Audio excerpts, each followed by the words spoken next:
sa'yo. Hindi na malayan, biglang may nagbago, pati tuloy ako ay nalilito. Ngayon ko nasabing dapat noon pa lang natuto na akong bumitaw sa'yo. Pero ngayon kontento na ako, dahil meron akong sila na nagpabago.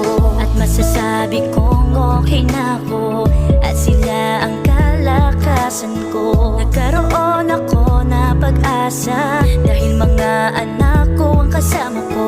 At ngayon sila ang buhay ko. Mahirap malayo pero kailangan ko, dahil isa akong ina na hindi sumusuko sa laban at meron. Sila ang dahilan kung bakit masaya ako. At kahit hindi man ako palari ng taong handang sumugal sa akin, hanggang sa dulo mga anak ko ang aking uunahin at silang dalangin. Kaya saludo ako sa katulad kong ina, naging ama, at yun ay pagpapala sa'kin. Sila ang dahilan kung bakit masaya ako. At kahit hindi man ako palari ng taong handang sumugal sa akin, hanggang sa dulo mga anak ko ang aking uunahin at silang dalangin. Kaya saludo ako sa katulad kong ina, naging ama, at yun ay pagpapala sa'kin.